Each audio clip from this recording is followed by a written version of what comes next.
देखना शुरू कर चुके हैं BRL 101 overview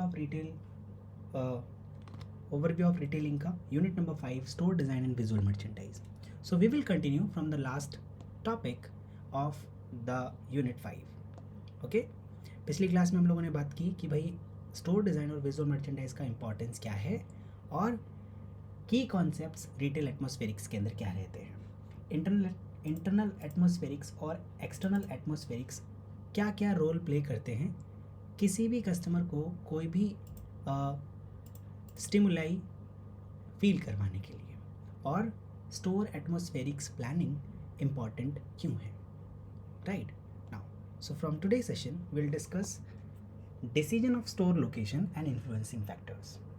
okay now, so अगर हम कोई भी रिटेल स्टोर ओपन करने जा रहे हैं, so before entering into the retailing we need to know कि किस एरिया में, किस लोकेशन पे हमें स्टोर ओपन करना चाहिए. तो उसके लिए बहुत सारे फैक्टर्स हैं जो किसी भी स्टोर सिलेक्शन लोकेशन के लिए, किसी भी स्टोर के लिए लोकेशन सिलेक्शन में एक बड़ा रोल प्ले करते हैं. जैसे size of city trading area. जिस भी सिटी के अंदर मुझे वो स्टोर ओपन करना है, उस पूरी सिटी का ट्रेडिंग एरिया कितना बड़ा है. ठीक है, मतलब कितने लोग वहाँ पर रहते हैं. So a city trading area could include its suburbs as well as neighbouring cities and towns. जब मैं बात करता हूँ दिल्ली की, ठीक है, so Delhi is a area. इसके आसपास आपको ओल्ड दिल्ली, ठीक, न्यू दिल्ली है ना, फिर आपको NCR और उसके बाद नेबरिंग सिटीज़ भी देखने के लिए मिलेंगी. ठीक है ना. सो बेसिकली है क्या कि जिस भी ट्रेडिंग एरिया के अंदर, जिस एरिया के अंदर हम लोगों को कोई भी स्टोर ओपन करना है, उस एरिया का ट्रेडिंग, उसका सिटी का ट्रेडिंग एरिया कितना बड़ा है. Next, purchasing power of the customers. Cities with large population of high income group can be more attractive. यहाँ पे अगर लोगों की परचेजिंग पावर ज़्यादा होगी तो जाहिर सी बात है आप उनसे हाई प्राइस चार्ज कर पाएंगे और सस्टेनेबिलिटी किसी भी बिजनेस की इम्प्रूव हो जाती है. ठीक है ना. डिस्ट्रीब्यूशन नेटवर्क कैसा है. डिस्ट्रीब्यूशन नेटवर्क के लिए जो ट्रेड लाइन है, अब ट्रेड लाइन भी दो तरीके की, मैं जो नेटवर्क ऑफ डिस्ट्रीब्यूटर्स है उसकी भी बात कर रहा हूँ, साथ के साथ जो इंफ्रास्ट्रक्चर अवेलेबल है उस पर्टिकुलर एरिया में वो कैसे अवेलेबल है. कॉस्ट ऑफ लैंड, रेंट और बाकी डेवलपमेंट कॉस्ट उस पर्टिकुलर एरिया में कितनी लग रही हैं. Right, these all are affecting factors for choosing any retail store in any particular area. Okay, now evaluation of factors for store location. किसी भी स्टोर लोकेशन को जब मैं फाइनलाइज करूँगा तो उससे पहले उसका qualitative and quantitative dynamics check करूँगा कॉम्पिटिटिव स्टोर्स का. फॉर एग्जांपल, मुझे अगर किसी टेलीविज़न स्टोर या किसी डिजिटल स्टोर को ओपन करना है तो मेरे आसपास कॉम्पिटिटिव स्टोर कौन से हैं, उनका प्राइस रेंज क्या है, क्या वो मुझे डायरेक्टली कंपटीशन दे रहे हैं या इनडायरेक्ट कंपटीशन में कोई भी रिटेल स्टोर है. ठीक है, क्वालिटेटिव एंड क्वांटिटेटिव डायनेमिक्स में चेक करूँगा. Next, perspective retailers to evaluate the product line. जो बाकी स्टोर्स हैं उनकी प्रोडक्ट लाइन कैसी है, क्या वो प्रोडक्ट लाइन हमारे पास अवेलेबल है, राइट, या नहीं. हम USP किस तरीके से शो कर पाएंगे किसी भी प्रोडक्ट लाइन को ऐड करते समय. Whether the area or shopping center provides easy access routes or not, whether there are traffic jams or congestion on routes or of the selected location or not. क्या उस store को access करने में customer को कोई problem आएगी, हाँ या नहीं. Any municipal corporation regarding the development of shopping centres और एनीथिंग. क्या ऐसा कोई MCD का प्लान आगे के लिए है, कुछ समय बाद आने वाला है. यहाँ पे कोई मेट्रो पिलर बनेगा, कोई शॉपिंग कॉम्प्लेक्स बनेगा. ठीक है, right. Complementary aspect of adjacent stores. हमारे अगल बगल वाले स्टोर्स किस तरीके के प्रोडक्ट्स और सर्विसेज को सेल कर रहे हैं. सफिशिएंट पार्किंग स्पेस अवेलेबल है या नहीं. वल्नरेबिलिटी कितनी है। किसी भी स्टोर लोकेशन को जब मैं सिलेक्ट करूँगा तो उस लोकेशन की अनफ्रेंडली होने के चांसेस कैसे हैं, इससे भी डिपेंड करता है कि कस्टमर्स स्टोर में ज़्यादा आएंगे या नहीं, मैं कस्टमर्स का फुटफॉल ड्रॉ कर पाऊँगा या नहीं। टाइप्स ऑफ रिटेल लोकेशंस की बात कर लेते हैं। अगर मैं रिटेल लोकेशंस की बात करता हूँ तो 3 तरीके के रिटेल स्टोर्स आपको देखने के लिए ज़्यादातर मिलेंगे। पहला है आइसोलेटेड स्टोर्स, ऐसे स्टोर जो किसी पर्टिकुलर लोकेशन पर ओपन होते हैं जहाँ पे आसपास में कोई कंपीटिंग स्टोर नहीं होता, सिर्फ एक स्टैंड अलोन स्टोर होता है। दूसरा है अनप्लैन्ड मार्केट, जिन्हें आप फ्ली मार्केट या ओपन मार्केट भी कह सकते हैं। और इसके बाद आती है प्लैन्ड मार्केट्स। ठीक ना, तो तीनों के बारे में बात करते हैं। आइसोलेटेड स्टोर्स, ऐसे स्टोर जो किसी पर्टिकुलर लोकेशन पर ओपन है, right, depending upon their customer pulling power. क्या ये लोग कस्टमर्स को अपने स्टोर तक बुला पा रहे हैं। जैसे जब आइकिया की बात की जाती है, आइकिया इज़ व्हाट, आइकिया अपने स्टोर्स को आइसोलेटेड रखता है, सिटी के बिल्कुल बाहर, सिटी के आउटर एरिया के अंदर, बाहर की तरफ, मेन शहर से थोड़ा सा दूर, सॉरी मेन पर्टिकुलर लोकेशन से, रेजिडेंशियल एरिया से थोड़ा सा दूर ही अपना स्टोर ओपन करते हैं। Similar you can see with the example of D mart. आप डी मार्ट का भी लोकेशन लेंगे तो वो भी कुछ इस तरीके से होगा कि आपको जो रेजिडेंशियल एरिया है या जो क्लटर है लोगों का, उससे थोड़ा दूर आपको ये स्टोर मिलेगा। जस्ट बिकॉज प्रॉपर्टी के दाम थोड़े सस्ते होते हैं, लोगों को ये अपनी डिस्काउंट स्ट्रैटेजी से पुल कर लेते हैं। ठीक ना, सो location depends upon customer pulling power, कोई कंपटीशन नहीं होता, किराया कम देना पड़ता है और कांस्टेंट अपग्रेड कर सकते हैं अपने प्रोडक्ट सिलेक्शन में, असॉर्टमेंट में और सर्विसेज में, राइट। शॉप्स ऑन रोड और ऑन आइसोलेटेड लोकेशन। फिर आती है बात अनप्लैन्ड मार्केट्स की। आपने गली मोहल्ले किसी सोसाइटी में एक छोटी सी मार्केट देखी होगी, इसको आप जो वीकली मार्केट आप कह सकते हैं। कोई भी सिस्टमेटिक प्लानिंग नहीं होती, पुरानी तरीके की मार्केट है। आप जैसे एग्जांपल ले लो Sarojini market, Chandni Chowk, these are unplanned markets. Poor municipal laws होते हैं, एक्चुअली होते नहीं हैं, कंडीशंस की वजह से हो जाते हैं, ये कहना ज़्यादा सही रहेगा। अनप्लैन्ड ग्रोथ होती है। वीकली मार्केट, सब्जी मंडी, these all comes under unplanned markets. फिर आती है बात प्लैन्ड मार्केट की। जैसे जब मैं बात करता हूँ कनॉट प्लेस, ठीक है, या ऐसे सिटी लोकेशंस की जहाँ पर मॉल्स या पर्टिकुलर ऑर्गेनाइज रिटेल स्टोर्स का एक पूरा शॉपिंग सेंटर है, राइट। सो शॉपिंग कॉम्प्लेक्स, मॉल, ऐसे जो एरियाज़ हैं जहाँ पर म्यूनसिपल लॉज को ज़्यादा अडेयर किया जाता है और एक्स्ट्रा प्लानिंग की ज़रूरत पड़ती है, इन सभी मार्केट को आप प्लान्ड मार्केट के अंदर काउंट कर सकते हैं। ठीक ना, so these are types of retail locations. Now let's move on to the another topic, that is retail store and its positioning. One very important aspect of market which a retailer has to keep in mind in positioning of his store. जब भी मैं positioning की बात करूँ तो इसका मतलब है creating perception among the customer. Creating perception among the customer. Customer के मन में हमें कैसी इमेज बनानी है, इसी को हम स्टोर पोजीशनिंग कहते हैं।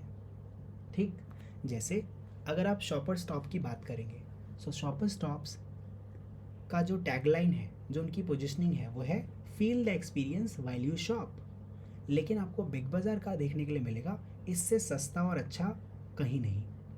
यहाँ पे इन दो टैगलाइन को या पोजीशनिंग लाइन को आपको देखने के साथ ही ये समझ में आ रहा है कि शॉपर स्टॉप प्रीमियम कस्टमर्स को टारगेट करता है, वहीं बिग बाज़ार जो है इकोनॉमिक कस्टमर्स को टारगेट करता है, राइट। सो स्टोर पोजीशनिंग से क्या मतलब है कि हम अपने स्टोर का परसेप्शन कैसा क्रिएट करना चाहते हैं कस्टमर के मन में, right. So looking at Big Bazaar positioning, it's evident that retailer wants to harness lowest price. Customer के मन में क्या बनाना चाहता है, वो लोएस्ट प्राइस की पोजीशनिंग कस्टमर के लिए करना चाह रहा है, right. Now so this is about store positioning. अच्छा, ये स्टोर पोजिशनिंग सिर्फ और सिर्फ टैगलाइन से नहीं, प्रोडक्ट ऑफर, जो प्रोडक्ट के ऑफर्स होते हैं या जिस तरीके की प्रोडक्ट सर्विसेज आप प्रोवाइड करा रहे हैं कस्टमर को, या कस्टमर सर्विसेज जो आप कस्टमर्स को प्रोवाइड करा रहे हैं, या ओवरऑल जो आपके स्टोर का सर्विस है, राइट, इसके बिहाफ पर भी कस्टमर अपने आप से आपके स्टोर की पोजिशनिंग कर लेते हैं, ठीक। और इस पोजिशनिंग को बार बार करेक्ट करने के लिए रिटेलर्स को लगातार प्रमोशन कराने की ज़रूरत पड़ती है। Now let's move on to the another topic. I guess आपको ये अभी तक के सारे टॉपिक समझ में आ रहे हैं guys? Are you guys getting everything? से यस और no? Yes, you can make thumbs up और thumbs down. Yes, please reply in comment. Yes,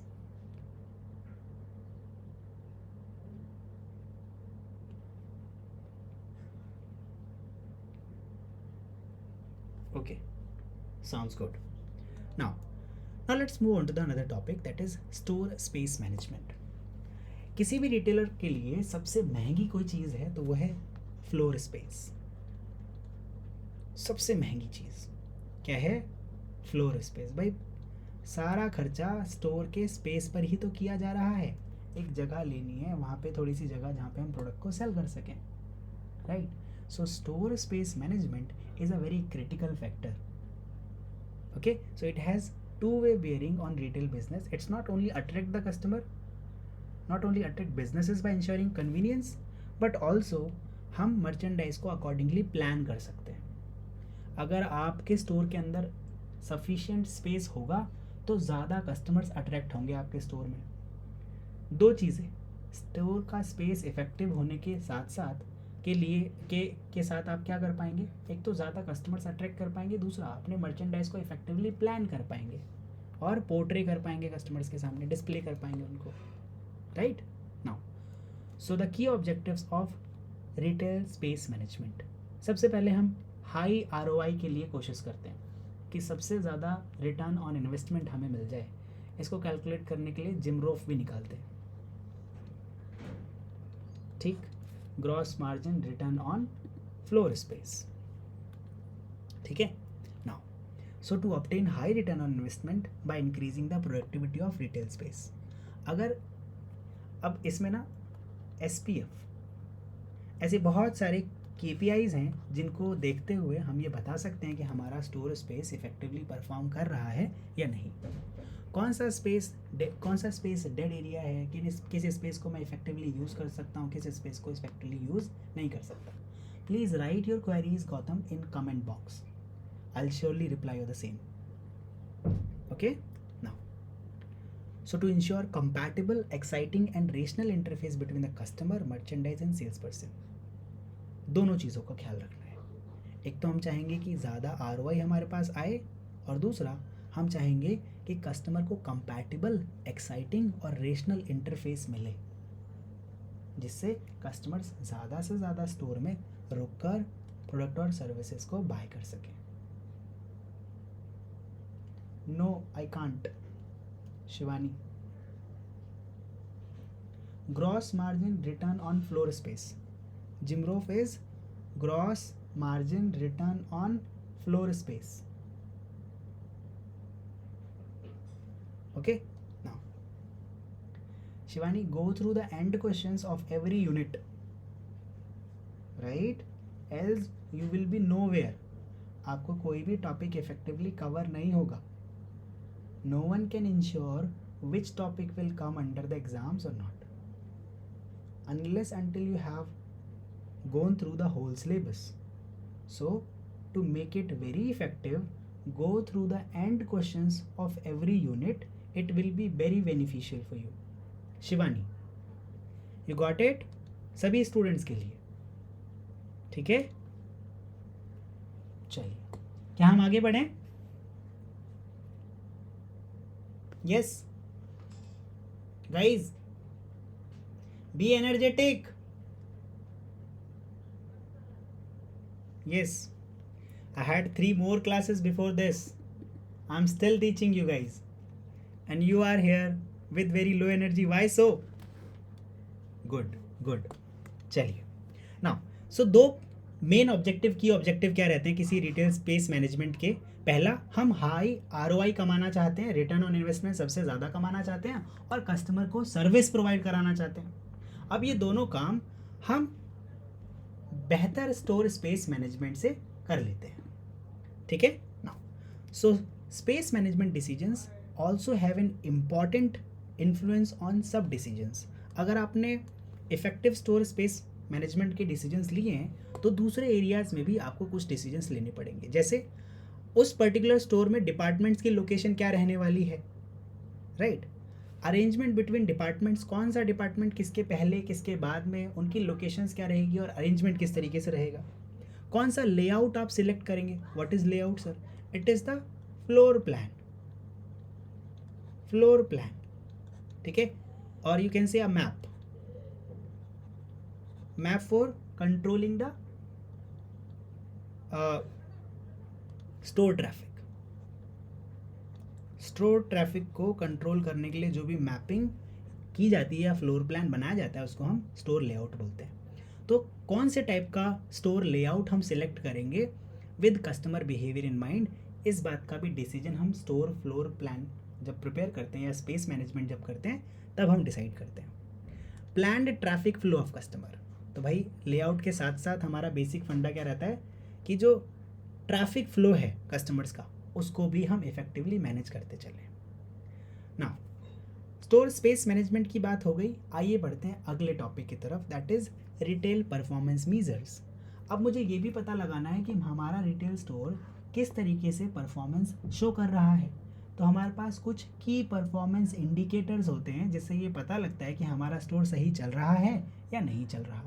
so these की परफॉर्मेंस इंडिकेटर्स आर सेल्स पर स्क्वायर फीट, SPF, या फिर profit पर square feet. तो जैसे मान लेते हैं टोटल सेल हमारी 10 लाख रुपए की हुई, फॉर एग्जांपल हमारे स्टोर की टोटल सेल्स 10 लाख रुपए हुई और हमारा जो फ्लोर स्पेस है, ठीक है, स्पेस जो है वो हमारे पास वो है 10,000 स्क्वायर फीट। कितना है? 10,000 स्क्वायर फीट। ये पर डे की सेल मान लेते हैं, ठीक ना? सो आप क्या करते हैं भाई, पर स्क्वायर फीट आपका 100 SPF आ रहा है। SPF कितना आ रहा है? सेल्स पर स्क्वायर फीट इज 100, राइट? क्या आप 100 से ऊपर या नीचे जा सकते हैं? नीचे तो कोई जाने की कोशिश नहीं करेगा। आप SPF को और कैसे मजबूत बना सकते हैं, इम्प्रूव कर सकते हैं, ठीक है? जनरल कंडीशंस में ये SPF कितना रहता है, सेल्स पर स्क्वायर फीट कितना रहता है, और in most of the sales cases जहाँ पर सेल्स ज़्यादा होती हैं, आपकी एक्सेप्शनल सेल्स हो रही हैं, उन केसेस में भी ये SPF कितना हाई तक जाता है। इससे हम अपने रिटेल स्टोर की परफॉर्मेंस को मेज़र कर लेंगे। दूसरा है सेल्स पर लीनियर फीट। सेल्स पर लीनियर फीट शेल्फ स्पेस के अंदर लगाए गए आइटम्स को कैलकुलेट करने के लिए होता है। फॉर एग्जांपल हमारे पास जो शेल्फ है उसकी लंबाई है 8 मीटर, ऐसा मान लेते हैं, 5 मीटर मान लेते हैं, या फिर 50 फीट मान लें, 50 फीट है, ठीक है? लंबाई कितनी है शेल्फ की? 50 फीट, 50 है। और इस पूरे शेल्फ से जो हमारी कमाई हुई है, इस पर्टिकुलर शेल्फ से मान लेते हैं, इसका डेटा मेरे पास है, इस पूरे शेल्फ से जो हमारे पास कमाई हुई है वो हुई है 10,000 रुपये की। So divided by 50,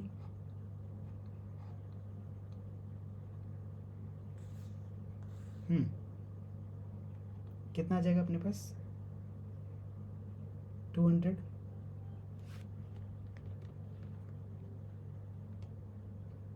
is it?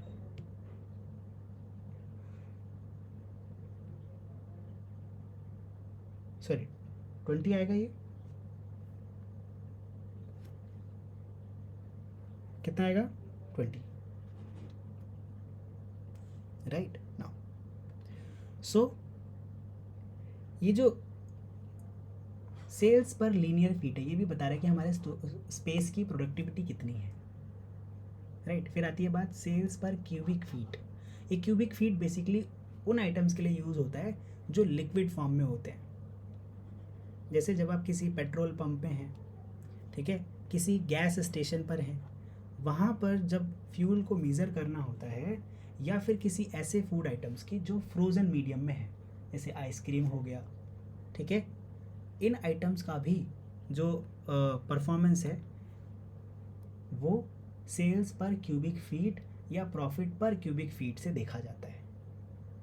फिर आगे भी और भी बहुत सारे KPIs हैं, जैसे कि स्पेस टू सेल्स रेशियो, से स्पेस के हिसाब से सेल्स रेशियो कितना है, ठीक है, टर्न रेट, ग्रॉस मार्जिन, ये भी मोस्ट प्रॉफिटेबल प्लान बनाने में हेल्प करते हैं, ये सारे परफॉर्मेंस मेजर्स, राइट नाउ। सो इन सारे परफॉर्मेंस मेजर्स को देखते हुए हम रिटेल स्पेस एलोकेशन कर देते हैं, जिसके बिहाफ पर हमारे लिए बाकी प्लान को इम्प्लीमेंट करना और उसको एनालाइज करना काफ़ी ज़्यादा हेल्पफुल होता है, ठीक है।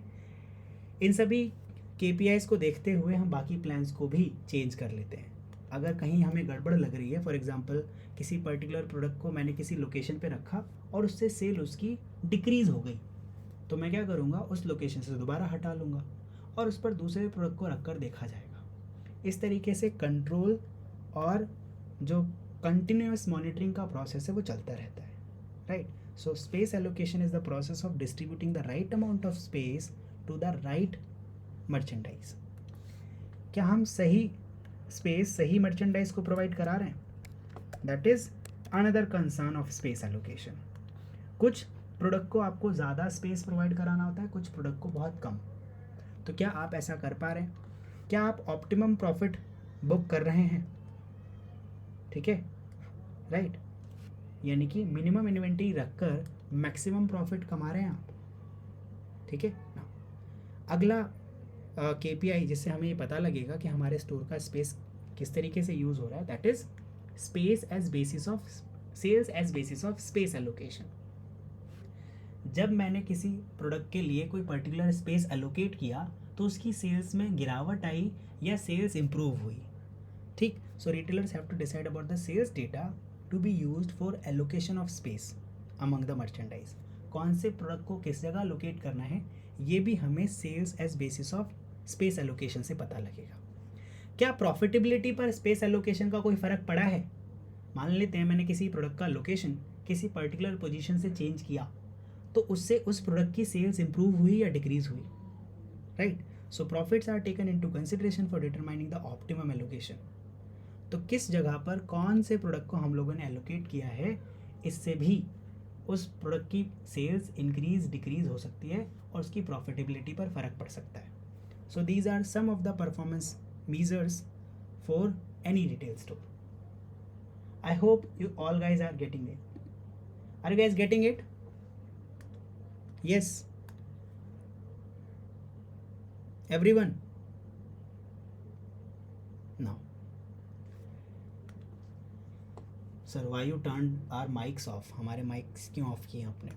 Just because I just want कि effectively class थोड़ा सा move हो जाए. In previous class it held ki we took more than 20 minutes in the conversation only, right now. So now let's move on to the another topic, that is types of store layouts. हमारे पास कितने type के store layouts होते हैं? Sir what do you mean by store layouts? Store layouts are nothing but the floor plan. क्या है? Floor plan है to control the store traffic, to control the store traffic, ठीक है ना। सो कितने टाइप के हमारे पास स्टोर लेआउट्स हैं? पहला है ग्रिड लेआउट।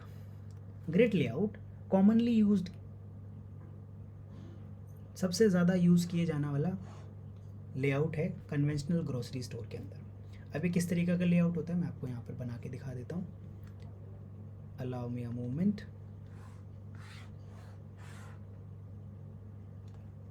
ठीक है, कुछ इस तरीके से आपको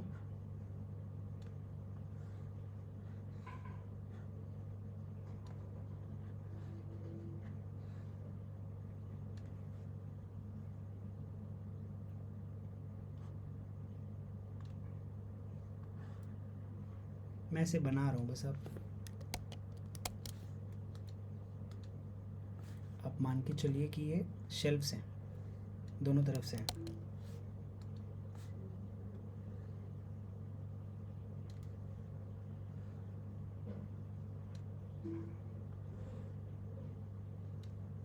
ठीक है, ये कुछ एंट्री काउंटर्स हैं,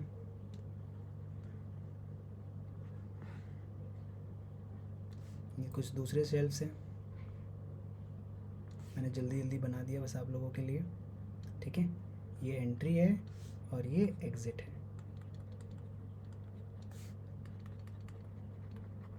ठीक, यहाँ पर जो भी आपको प्लानिंग दिख रही है वो किस तरीके की है, ग्रिड है, यानी कि कस्टमर का जो मूवमेंट रहेगा वो कुछ इस तरीके का रहने वाला है। कैसा, कस्टमर एंट्री लेगा इस लोकेशन से ऐसे, वो एक ग्रिड में ही मूव कर सकता है। ठीक है, आप लोगों ने बहुत सारे ऐसे गेम खेले होंगे, ग्रिड मास्टर और ये फलाना ढिमकाना ऐसा करके। So this is kind of a grid layout, आप इसको ग्रिड लेआउट कंसीडर कर सकते हैं। ठीक ना, अब इस ग्रिड लेआउट का खास बात क्या रहता है कि इसमें ना मैक्सिमम स्पेस यूज़ किया जाता है, मैक्सिमम स्पेस यूटिलाइजेशन।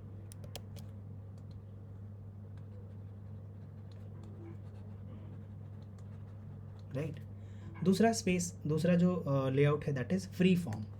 अब इस फ्री फॉर्म लेआउट के साथ खास बात क्या है कि इसमें ना मैक्सिमम स्पेस जो है वो ख़राब जाता है। जैसे कि ग्रिड लेआउट में आपने देखा कि सारा हिस्सा यूज़ किया जा रहा है, मैक्सिमम स्पेस यूज़ किया जाएगा। लेकिन फ्री फॉर्म लेआउट के अंदर कुछ इस तरीके से होगा, मैं आपको दिखा दे रहा हूँ।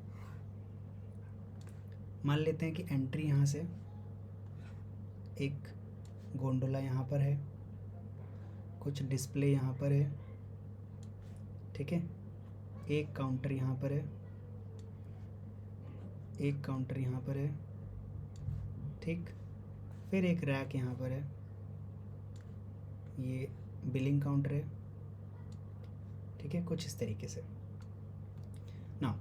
तो इस फ्री फ्लो लेआउट के अंदर होता क्या है कि कस्टमर्स को कन्वीनियंस ऑफर करने की कोशिश की जाती है। It shows that it increases the time that customers are willing to spend at the store. Customers को जितनी ज़्यादा फ्री मूवमेंट मिलेगी स्टोर में, वो उतनी ज़्यादा देर तक स्टोर रुके रहेंगे। It mainly used for large departmental store, duty free shops.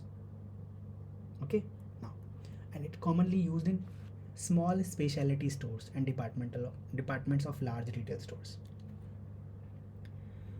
Okay now, अच्छा यहाँ पर जब हम किसी भी लेआउट की बात करें तो उसमें ना कुछ ड्यूटीज़ भी फिक्स होती हैं। जैसे जब मैं फ्री फॉर्म लेआउट की बात कर रहा हूँ तो कस्टमर बहुत ज़्यादा घूमता है यहाँ पर। ठीक है, और टाइम किल करता है बाकी सारे सेल्स पर्सन का। तो कोशिश ये करनी चाहिए कि हाई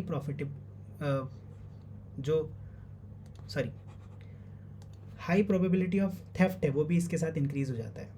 अगर कस्टमर फ्रीली मूव कर रहा है तो हमें नहीं पता कस्टमर मूवमेंट अगला किस तरीके से होने वाला है, बट किसी भी ग्रिड लेआउट के अंदर next customer movement, possible movement पता होता है। फ्री फॉर्म लेआउट के अंदर ऐसा पॉसिबल नहीं है। ठीक है, फ्री फॉर्म लेआउट या फिर free flow layout. Okay now, so free form proves costlier in terms of high probability of theft, as salesperson cannot simultaneously manage two adjacent sections or department. एक साथ कोई भी सेल्स पर्सन दो areas को नहीं संभाल सकता इस केस में। लेकिन अगर मैं बात करूँ ग्रिड लेआउट में तो उसमें ऐसा किया जा सकता है। Next is race track. आप लोगों ने इस तरीके के लेआउट ज़रूर देखे होंगे। मैं आपको रेस ट्रैक बना के दिखा देता हूँ।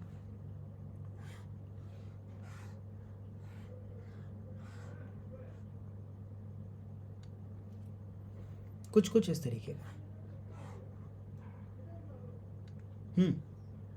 कि आप गए और प्रोडक्ट लिया, वापस आ गए, एंट्री एग्जिट। यस, ऐसे लेआउट्स देखे आप लोगों ने?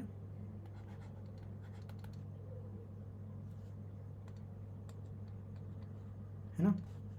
ना हो क्या रहा है यहाँ पर कि जो कस्टमर का फ्लो है वो कैसा है, रेस ट्रैक जैसा है। रेस ट्रैक ठीक, कस्टमर को कन्वीनियंस देने के लिए हम लोग इस तरीके के लेआउट को यूज़ करते हैं, और आप इस तरीके के लेआउट आपको प्रीमियम स्टोर्स में देखने के लिए मिलेंगे, या किसी इलेक्ट्रॉनिक आइटम के स्टोर में ज़रूर आपको देखने के लिए मिला होगा। आपने किसी मोबाइल स्टोर में ज़रूर इस तरीके का लेआउट देखा होगा, यहाँ पर भी डिस्प्लेज लगी रहती हैं, ठीक, और साइड में भी, ठीक है ना। So this is race track layout. So it offers unusual, interesting and entertaining shopping experience while also increasing impulse।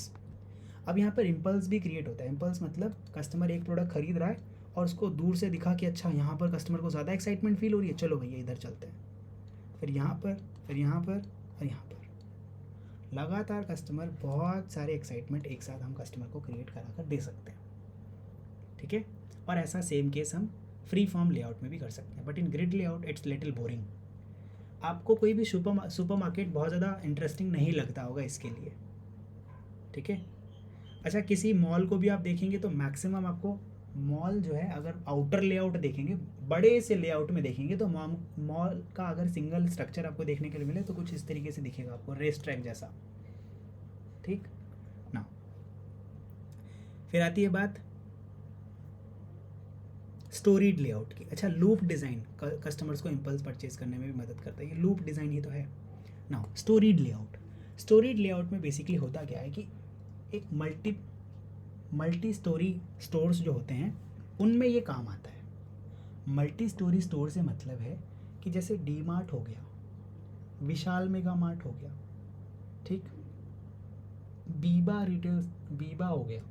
आपको जब इन स्टोर्स में जाएंगे तो उनके पास स्टोरी के हिसाब से, यानी कि लेवल 1, लेवल 2 इस तरीके के इनके स्टोर्स होते हैं। सो अलग अलग टाइप के प्रोडक्ट कैटेगरी प्रोवाइड कराने के केस में स्टोरीड लेआउट काम आता है, और इन स्टोरीड लेआउट के अंदर हम बाकी लेआउट को भी मर्ज कर लेते हैं। So this arrangement provides comfort for shoppers and also helps the retailer to manage the stock display effectively. ये फैशन डिपार्टमेंट स्टोर्स के अंदर और सुपर मार्केट के अंदर ज़्यादा काम आता है, जैसे लाइफस्टाइल, शॉपर स्टॉप, श्रवणास, इन सारी जगह, right. So this is all about the types of layout and its uses. Okay, now आगे बात करते हैं। Now let's move on to the another topic, that is visual merchandising. When I say visual merchandising, then it refers to the display of the product that we are selling to the customers, presentation of the product in order to sell them. So visual merchandising का main function क्या है? To communicate the store's offering, communicate the store's offering, okay.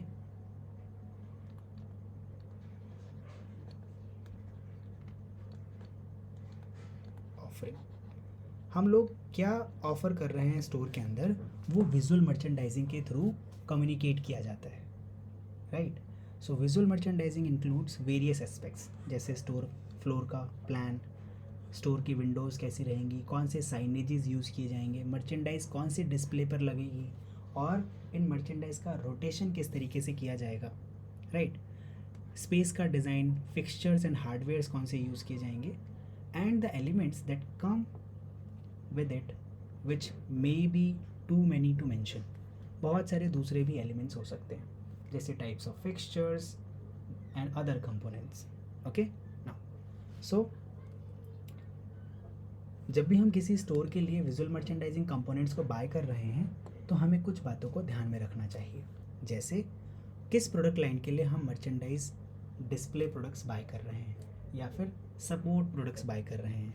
For example, अगर किसी FMCG product के लिए बात की जाए तो कोशिश ये करेंगे कि वुडन रैक्स या शेल्व्स हम लोग ख़रीदें। जो मेटल शेल्व्स होते हैं या वुडन रैक्स होते हैं वो fast moving consumer goods product के लिए ख़रीदे जाएं। लेकिन अगर किसी ज्वेलरी या गिफ्ट आइटम की बात होगी तो हम कोशिश करेंगे कि शोकेस और लाइटिंग का इफ़ेक्ट ज़्यादा रखा जाए, ग्लास मटेरियल के केसेस में उनको रखा जाए, राइट। लाइटिंग वगैरह का भी ध्यान होना चाहिए। So it will affect the product showcase by choosing the fixture for it. Next, customer profile. retailer have to take into consideration the profile and expectation of targeted segment. जिस target segment को मैं वो product cell करने वाला हूँ वो कौन सी expectation लेकर मेरे स्टोर में आ रहा है, इसको भी मैं अपने प्रोडक्ट डिस्प्ले के साथ शो करूँगा. Right now, level of competition. जिस प्रोडक्ट को मैं सेल कर रहा हूँ उसमें कंपटीशन कितना है. आप नोटिस करेंगे कम कंपटीशन के समय प्रोडक्ट को ज़्यादा डिस्प्ले नहीं किया जाता, but in high level of competition visual merchandising becomes a cut throat challenge for every retailer. Okay, so जब भी कंपटीशन बहुत सारा होता है तो वहाँ पर आपको दिखेगा विजुअल मर्चेंडाइजिंग भी की जा रही है. नाउ अगर इंडिया के अंदर बात की जाए तो इतना ज़्यादा इंपॉर्टेंस नहीं दिया जाता है अभी भी, but it started giving the importance to visual merchandising nowadays in India. Foreign players या फिर अगर मैं वेस्ट की बात करूँ तो वहाँ पे ज़्यादा प्रायोरिटी दी जाती है कमर्शियल प्लानिंग में जब भी विजुअल मर्चेंडाइजिंग की बात आती है, बिकॉज जो दिखता है वो बिकता है. राइट. अब इंडिया के अंदर एक और बड़ा समस्या क्या है, स्टोर स्पेस. आपने नोटिस किया होगा कि किसी भी लाला जी की दुकान में आप देखते हैं कि जगह सारा का सारा वो लोग यूज़ कर लेते हैं, ज़मीन से लेकर दीवार तक, दीवार के बाद जो हवा वाली जगह रहती है ना वहाँ भी रस्सी लटका के वो लोग लड़ी लटका रहे होते हैं उसमें. सो इसका मतलब स्पेस कंस्ट्रेंट ज़्यादा है, यहाँ पे जगह बहुत कम है और जगह बहुत ज़्यादा कॉस्टली है जिन एरियाज़ में मार्केट है. सो इसका मतलब कि या तो प्रोडक्ट महंगा किया जाए टू कवर द कॉस्ट, और अगर ऐसा किया गया तो कस्टमर्स आएंगे ही नहीं. Right. So in this view visual merchandising is not prevalent in India as it is in West countries. Okay, now let's move on to the components of display. किन components को यूज़ किया जाता है जब भी किसी प्रोडक्ट को display किया जाता है. So here are various components जैसे कि वॉल डिस्प्ले जिसके अंदर slat wall, grid wall, slotted wall, face outs, hang rail, इन सभी की शेल्विंग हम लोग यूज़ करते हैं वॉल के अंदर किसी भी प्रोडक्ट को डिस्प्ले करने के लिए. फिर आता है फ्लोर फिक्सचर यानी कि ज़मीन पर रखने वाले फिक्सचर्स जैसे grid wall panels, garment rack, display case, counters, metal shelving gondola, floor end cube merchandisers. एक डंप डिस्प्ले भी यानी कि एक बड़ा सा टोकरे की तरह समझो, उस टोकरे में भी हम लोग सामान रखते हैं, उसको डंप डिस्प्ले बोला जाता है. ठीक है. Now next, display products refer to mannequins and body forms. हम लोग ना डिस्प्ले प्रोडक्ट को मैनिक्विन्स में यूज़ कर लेते हैं कई बार. आपने नोटिस किया होगा साड़ी, कुर्ता पजामा ऐसा पहनाने के लिए.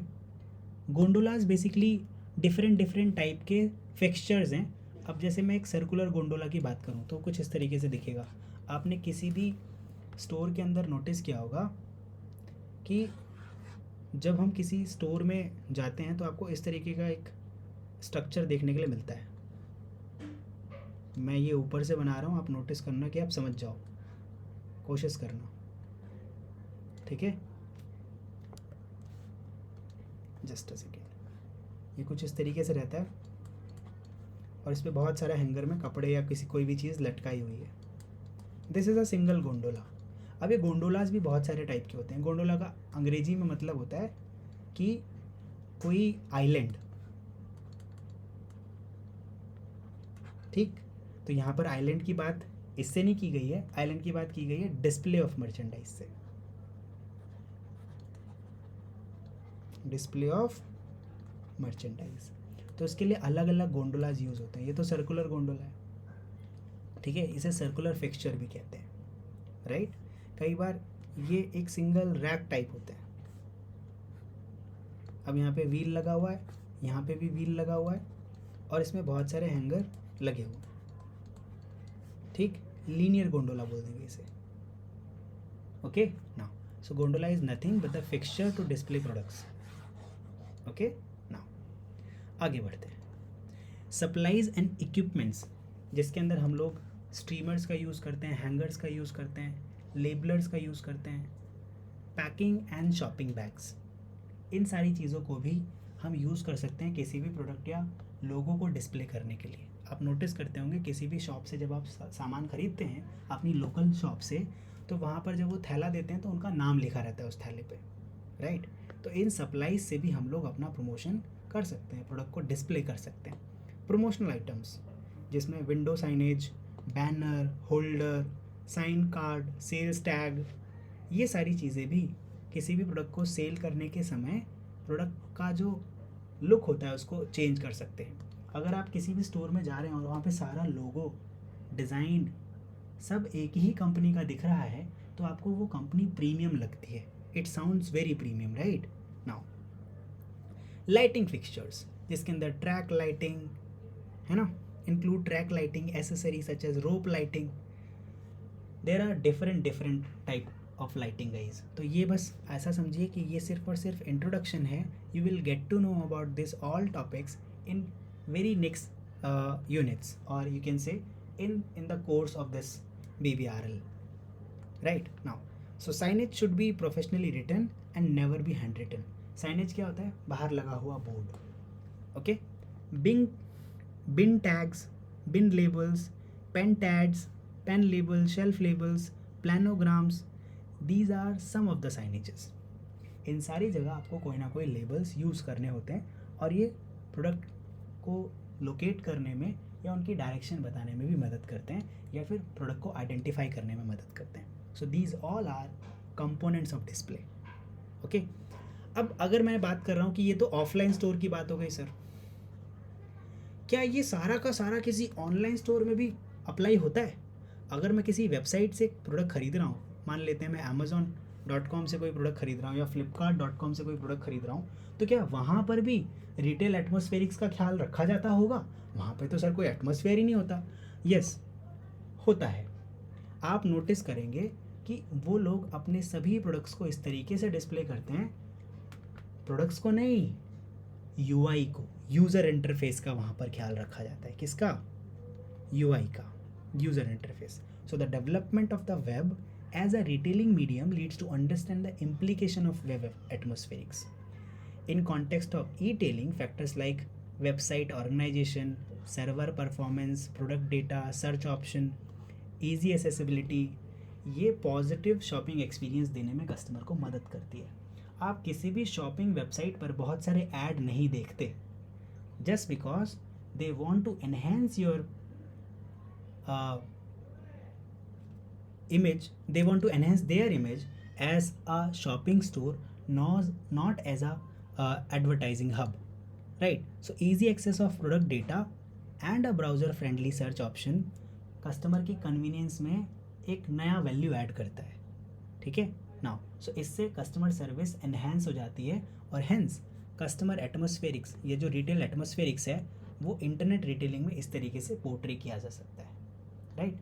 सिस्टम टाइम रिस्पांस कितना है, आप क्लिक करते हो उसके बाद डिस्प्ले कितनी देर में होता है, क्या आप प्रोडक्ट को इफेक्टिवली देख पा रहे हो? आजकल 3D करके 360 डिग्री व्यू आपको देखने के लिए मिल जाता है, वीडियो देखने के लिए मिल जाती है, बहुत सारी photos, customer review, actual photos भी देखने के लिए मिलती है, राइट? नाउ सो कोशिश ये की जाती है कि जितना कम आपका टाइम लगे और जितनी ज़्यादा जल्दी आपको प्रोडक्ट डिस्प्ले करा दिया जाए उतना ज़्यादा बेहतर रहता है। So guys, that's all for unit number 5, store design and visual merchandise. मिलते हैं अगली क्लास में, तब तक के लिए tata bye bye, take care of yourself, you guys are really awesome.